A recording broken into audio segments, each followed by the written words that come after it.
Nouvelle négociation, nouvel échec. C'est reparti. Zelensky s'est fait éjecter de la Maison-Blanche. Le président américain Donald Trump a une fois de plus montré la porte au président ukrainien Volodymyr Zelensky. Et cette fois, c'est l'escalade totale.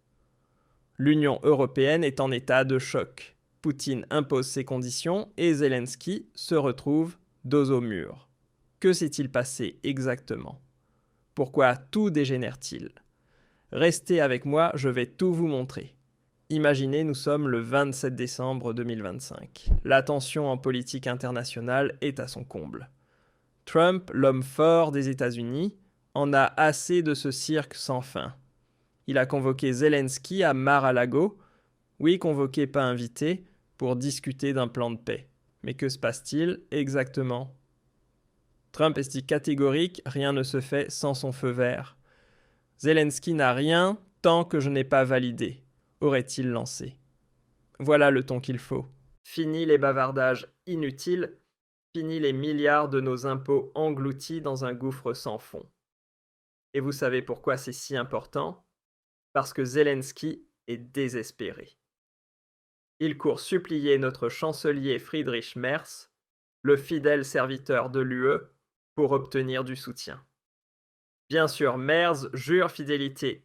Nous restons inébranlablement à leur côté.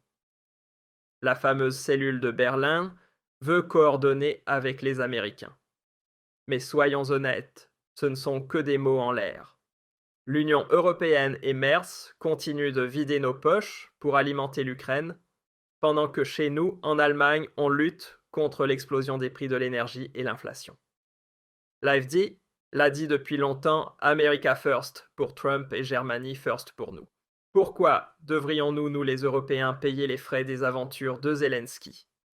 Mais attendez, ce n'est pas fini, les choses deviennent encore plus explosives. Avant même que cette rencontre ait lieu, la guerre dégénère complètement. Avant-hier, dans la nuit, l'Ukraine a attaqué la Russie avec des missiles longue portée Storm Shadow fournis par l'Occident. Pour Poutine, c'est une ligne rouge. Et comme je l'avais prédit, la riposte est tombée moins de 24 heures plus tard. La nuit dernière, la Russie a frappé Kiev avec une attaque aérienne massive suivie d'une deuxième vague à la mi-journée. En réaction, la Pologne a même mobilisé ses avions de chasse. Du côté ukrainien, silence radio. D'habitude, ils se vantent d'avoir abattu des missiles, mais cette fois, rien. C'est clair, leur défense aérienne est à bout, détruite ou à court de munitions. Plus aucun système patriote, ceux qu'on a payés avec nos impôts. L'AfD l'a toujours dit, cette escalade ne nous apporte que souffrance et factures salées pour l'Allemagne. Poutine ne fait que répondre aux provocations et Zelensky, lui, ne cesse de provoquer. Regardez la déclaration officielle de la Russie. Le ministère de la Défense publie « En réponse aux attaques ukrainiennes contre des cibles civiles en territoire russe, nous avons mené des frappes massives en groupe avec des armes de haute précision, y compris des missiles hypersoniques Kinzhal. Ont été visées l'industrie de l'armement des infrastructures énergétiques, des aéroports des transports, des entrepôts et des sites d'opérations temporaires, des forces armées ukrainiennes, des nationalistes et des mercenaires étrangers. » Et voici le détail qui change tout. La Russie affirme avoir identifié des bases de mercenaires étrangers à Kiev et les avoir frappés intentionnellement. D'où les frappes sur les immeubles.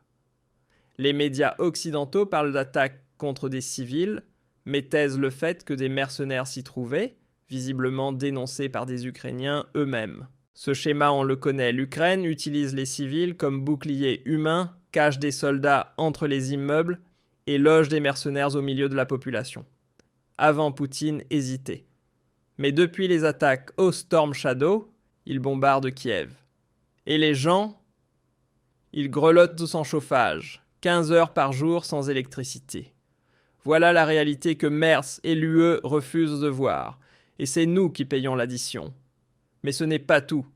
En parallèle des frappes militaires, un scandale de corruption éclate à Kiev, et il pourrait bien sonner le glas pour Zelensky. En ce moment même, de vastes vagues d'arrestations ont lieu. L'Agence nationale anticorruption, le NABU, mène des perquisitions dans le quartier gouvernemental visant des députés issus du propre parti de Zelensky. Une organisation criminelle bien rodée qui encaissait des pots de vin en échange de votes au Parlement. Et le plus explosif des liens mène à Andrij Yermak, l'ancien chef de cabinet de Zelensky, récemment poussé à la démission. Les enquêteurs sont freinés, mais une chose est claire, la corruption gangrène le cercle rapproché du président. Et plus les arrestations s'enchaînent, plus l'étau se resserre autour de Zelensky lui-même. On dit même que Trump aurait confronté Zelensky sur ces accusations. Mais ce dernier aurait esquivé et, fidèle à sa méthode, rejeté toute la faute sur la Russie. Une stratégie bien rodée, détourner les problèmes internes en pointant du doigt le Kremlin. C'est la même rengaine qu'à chaque scandale. Kiev crie à la désinformation russe pendant que le NABU enquête de manière indépendante. Trump ne mâche pas ses mots. Les États-Unis ont injecté 200 milliards en Ukraine, mais seule la moitié serait réellement arrivée à destination. Le reste, des dizaines de millions transférés chaque mois sur des comptes au Moyen-Orient, sans la moindre explication. Il est grand temps que ce scandale éclate au grand jour et que cette clique finisse derrière les barreaux. Cela fait des années que l'AfD le réclame plus un centime pour des trous noirs corrompus. À la place, investissons ici en Allemagne. Pour nos frontières, notre économie, notre peuple. Et maintenant, le point culminant, les négociations entre Trump et Zelensky. Trump est méfiant, et à juste titre. Zelensky n'a rien en main, aucune carte à jouer. Pire encore, il ose formuler de nouvelles exigences, alors que l'ultimatum de Trump a expiré depuis Noël. Écoutez bien ce que Trump a déclaré. J'en ai assez de ce type Zelensky. Ce gars vient toujours avec les mêmes demandes, plus d'argent, plus d'armes, mais ne donne rien en retour. J'en ai marre de ce clown. Impossible de négocier avec lui, il ne fait que prendre sans jamais offrir. America first, les amis. On jette des milliards par la fenêtre, et lui, il en empoche la moitié.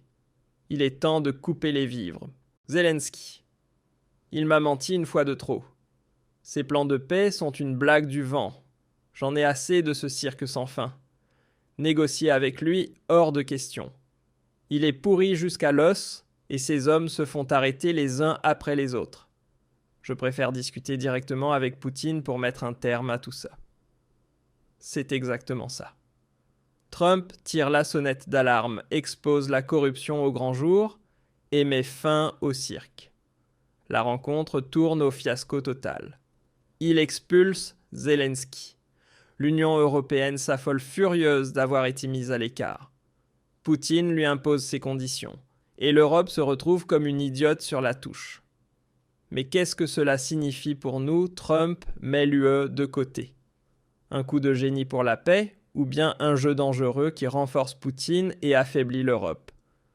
Pour l'AfD, la réponse est claire, c'est un coup de maître.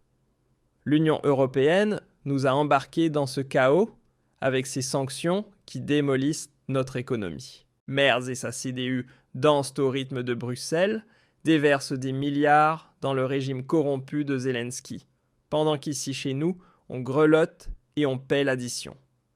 Trump montre une autre voie des négociations directes avec Poutine pour faire avancer la paix sans le blabla européen. Ce n'est pas un affaiblissement, c'est une chance à saisir. Nous n'avons pas besoin de diktat de l'UE qui nous entraîne dans des conflits. Germany first. Plus de livraison d'armes, plus de sanctions qui se retournent contre nous. Place au dialogue avec la Russie pour du gaz bon marché et enfin la paix. Mais souvenez-vous, Zelensky est dos au mur. Son armée s'effondre. La corruption le ronge. Et Trump en a ras-le-bol.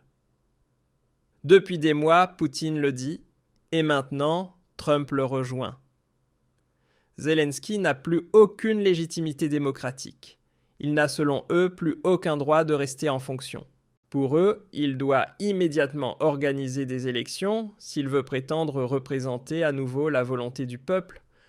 Zelensky, de son côté, a déjà annoncé début décembre qu'il n'avait aucune intention de démissionner et que les élections seraient reportées pour une durée indéterminée. Les raisons invoquées : la situation sécuritaire, l'état de guerre et des obstacles logistiques. Et c'est précisément là que débute le vrai débat. Car lorsque les élections sont repoussées en bloc, que les décisions politiques se prennent sans nouveau mandat et que les questions critiques sont esquivées, une interrogation s'impose. Qu'en est-il encore des standards démocratiques ? Qu'est-ce qu'une démocratie réellement fonctionnelle ? Et à partir de quand glisse-t-on lentement vers un pouvoir autoritaire qui décide du moment où la démocratie peut être mise sur pause et pour combien de temps ? Et surtout, qui contrôle ce pouvoir quand le peuple lui-même est temporairement mis à l'écart ?